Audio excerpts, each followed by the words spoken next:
今天我们去的这家鳗鱼店有点精神，他家不仅蝉联了2年的百名店，而且还有200多年的历史，平均下来100多年得了一次。哎，不是这样算的，总之跟我们就没什么关系。反正我们今天来这家店是有原因的。据说他们家集结了日本最贵的几种鳗鱼，那是不是真的呢？我也不知道。今天来到的是日本的入谷站，这个地方安静文艺，房子上亿，门口会写今天鳗鱼的产地，还有大将的名字。领进门之后就开始非常复杂的选鳗鱼的过程，选好鱼之后我们还得等40分钟。但是，心急吃不了热鳗，开始吧。この刺身みたいなうなぎの3点盛りで一つお願いします。他のなんか単品のおすすめとか。大体もうありがとうございます。他家没有小菜，非常的实在。第一个芹菜就是鳗鱼天妇罗。你们听咬下去的这个声音就知道它有多脆了。它是怎么把面粉涂得这么薄的呀？很厚一片，里面白嫩的鳗鱼肉嚼起来甚至像山竹肉，撒一点薄盐就很好吃了。接下来这个是我觉得跟鳗鱼最搭的一个菜，鳗鱼厚蛋烧，里面的鳗鱼很肥很嫩。一口下去咬到鸡蛋平平无奇，但是当你把鳗鱼汁嚼出来之后，吃起来会有浓郁的鳗鱼的脂肪香和油香，就你们懂吗？鳗鱼的香味会渗透到鸡蛋的每一个缝隙。它那个酱会显得鸡蛋特别甜。喂鳗鱼，这是鳗鱼西京烧，吃起来感觉就是干煸鳗鱼，它煸得又香又甜。这个是用鳗鱼的肚子肉卷的香菇，鳗鱼香再加上菌类的特殊香气啊。鳗鱼里面的费列罗说的就是这个。白烧鳗鱼其实很多店都有，其实就是最原汁原味的鳗鱼烧。最后一个前菜是黄瓜鳗鱼，2个字形容就是清爽。黄瓜保留着清脆的口感和清甜的味道，正好可以中和鳗鱼的油脂。黄瓜负责给鳗鱼解腻，鳗鱼负责给黄瓜香气，这也就是完美的 CP 啊。最后终于到我们的鳗鱼饭了，我们点的是2种鳗，一种叫幻制鳗鱼，一种是河酱鳗鱼。我们先吃这个幻制鳗，看到这个焦褐感了吗？它的特点是骨头比较多，脂肪也没有那么丰富，但是它不管怎么烤都有非常明显的鳗鱼味，而且能够吃到鱼肉的鲜味感和弹性十足的肉质。用渗到下面的酱汁拌着米饭吃，浓郁又不怎么黏腻。河酱鳗鱼就不一样了，它就是一条肥鱼，它不仅脂肪多，而且外焦里嫩，在嘴巴里面破皮之后爆汁的那个感觉，脂肪就是治愈人的原因。筷子轻轻一夹，它就断开了。所以这种烤的东西还是要吃油多的。最后来口汤解腻，汤里都是炭火的气息。来这种百年老店吃饭，有些时候就觉得吃的不是美食，是传承的手艺。好啦，阿基推荐指数8分，看玩意儿。提灯最近出现了很多它的负面评价，说它是下水，但咱们说就是什么，这跟它好吃又有什么关系呢？今天我刻意挑了家有提灯的店，好久没有吃到过让我惊愕的烧鸟店了，真的很夸张。这是打了蜡吗？这个？今天我们来到的是东京站，一个非常浮夸的商业区，里边其实还挺好看的。我们今天吃饭的地方直接在车站的里面。5時予約したの量です。5時半ですか？あ、5時ですよね。ありがとうございます。进来后发现是位老师傅，今天这顿稳了，吃鸟不长胖，我们开始吧。第一个小菜，常驻嘉宾毛豆在手，缺点小酒。这个前菜还挺有意思，它是先烤后蒸的鸡肉，其实吃起来有点像四川的冒烤鸭，加上一点洋葱，会有点清甜的感觉。它都是宫城县的鸡肉。再来一口豆腐渣拌的菜根，饿了。第一个出来终于来了，鸡脖子肉，真的会有人不喜欢吃这个吗？它是鸡身上活动最多的部位，所以它会格外的嫩滑弹牙。而且它的筋和肉是缠绕在一块的，都在发光。接下来是调味鸡腿肉，感觉每家店的味道都是不一样的。师傅说可以加一点七味或者一点山椒，因为这一串是酱烧，吃起来会有一点点甜味。我发现这个鸡有个特点，就是它肉和油脂的部分平衡的很好，细嫩又不失弹性。第三段是酱烧的鸡肉丸子，师傅对它其实下了狠手，一口下去，牙齿能够明显的感受到里面的紫苏叶和脆骨，再蘸一点萝卜泥和蛋液，这样配上更甜了。它这个肉打得特别细，肉质也被保留得很充足。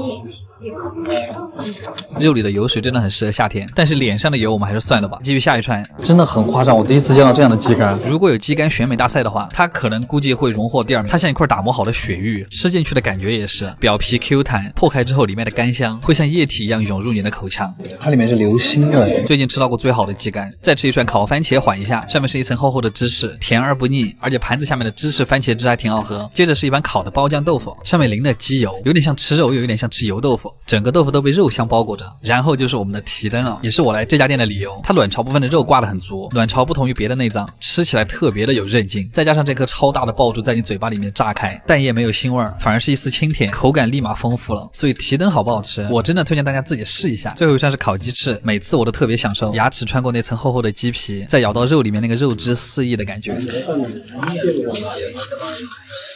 鸡皮焦脆，鸡肉软嫩，它经过大火烤制之后，那个皮最脆的地方像薯片一样，这个烤的优秀到可以缩骨头。最后的主食是一碗青椒鸡肉末冬，太劲了，厚厚的一层肉末，再配上一块鸡肉加了青椒，而且它全都是烤的，这怎么能不算好店呢？阿基推荐指数9.5分，卡玩意儿，这家店带你朋友来。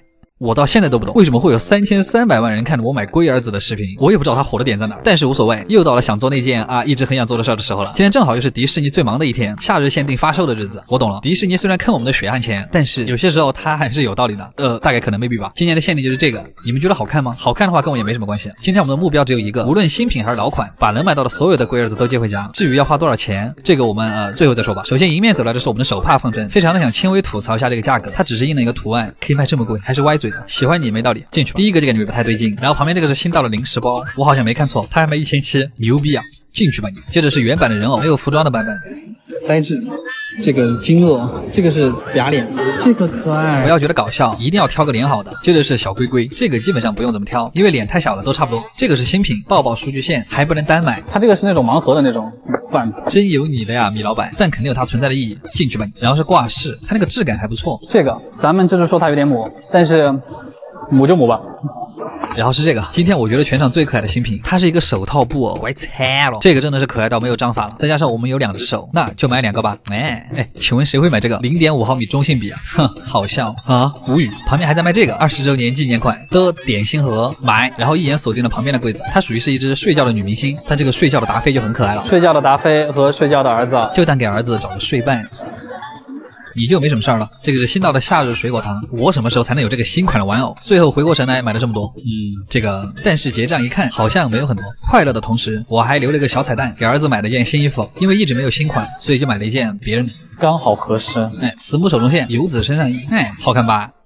理智消费，别乱买。百名店，它是日本根据网友的评分和投票选出来的100家好店，它不一定贵，但一定是有某些优点的。今天我们去的这家店就是靠味道取胜，真不错呀！又到了吃烧鸟的日子。今天我们来的是日本的学艺大学站，这个地方它非常的有精神，感觉这有很多的帅哥和美女，但是和我们又有什么关系呢？我们这种犯猪瘾的人，还是不要说那么多废话比较好。我们直接开始吧。等一下，原来卖票机里面真的有人来日本2年了，第一次看到。到了。すみません。さっき電話したのリュウです。2名で。他家就是那种非常传统的居酒屋，3个大酱，10张嗷嗷待哺的嘴，点了我妈咖啡套餐，开始吧。第一个小菜是酱油毛豆，突然很想念成都的冷淡杯。第2个小菜一端上来，我说这什么玩意儿啊？这个居然是番茄加生姜，它俩组合起来是不是感觉没什么道理？酸咸的姜片让番茄的清香更浓郁了，很像我妈做的糖拌番茄。今天的第一串是烤鸡翅，烧鸟店一般会为了把鸡翅烤得更均匀，还有方便啃，就会像这样切开烤。又到了我们最开心的吃鸡翅的时间。你光是把它的骨头扯下来，就能看到里面发光的油水。当牙齿刚刚穿过那层酥脆的鸡皮，舌头就已经尝到了焦香，是附着在上面炭火的味道。油水和焦香混合在一起，还有点粘嘴，甚至有点像死去的鸡翅突然开始亲吻你的嘴唇。下一串是我们的老朋友鸡脖子肉，看这个油亮的侧面，非常的优秀。一口下去，那个弹滑的肉筋和里面挤出的肉汁，一瞬间撑满你的整个口腔。此时此刻，别人是人生赢家，我就是烧鸟赢家。好啦，继续吃串。接下来鸡楚宫鸡胸肉，它用的是鸡的小胸肉，烤出来之后白嫩中透着一点粉红，但是不要被那个外表所欺骗，肉虽然真的超嫩，好了，但是小心芥末把脑鳞盖冲开。接着是油脂大户鸡屁股，这一串就很考师傅手艺了，应该是先用高温烤的，这个皮又薄又脆。鸡油爆珠，果然这种热量高的串吃起来就很满足。接下来这串鸡腿肉还挺有来头的，这种鸡叫卡西蛙，它的脂肪更多，嚼起来的那股油香更浓烈，肉汁也更多，所以特别适合用炭火烤。这个就是被称为日本最高等的鸡肉。我发现在日本就是脂肪越多的动物等级越高，我想应该没人能拒绝得了这串。接下来鹌鹑蛋，这个其实和国内吃起来很像，外面的蛋白又弹又脆，必须撒一点海椒面，里面还是溏心的，怎么有点像在吃鹅肝慕斯。这个叫心管，它的特点是特别入味，所以师傅烤的是甜酱，酱汁会钻进它的每个褶皱里面，有点像把鹅肠卷起来烤，但是又很有弹性。然后是鸡心，他们家是把鸡心剖开来烤，所以我们这次很遗憾喝不到里面的鸡汤了，吃起来酱香浓郁，又保留了鸡心原本的一丢丢腥味，恰到好处的甜味。最后一个串是鸡肝，居然放到了最后，我现在形容它真的很厚实，内心是一点夹生的，微甜的生肝加上那个腥味，再配上这个甜酱，半熟鸡肝真的是怎么都好吃。最后的主食没有想到吧？烧鸟冬啊，鹌鹑蛋、香菇和那个小青椒。伦大酱真的觉得我们太能吃了，我发明了新菜蛋碗龙破。关键是吃完这碗饭，还有一碗中华寿把，这碗面很适合半夜来一碗，这一口热汤下肚，把之前烧鸟的油腻都化解了。总的来说，今天这顿特别值，果然还是这种传统居酒屋有人情味。阿吉推荐指数9分，卡玩意儿，好撑啊！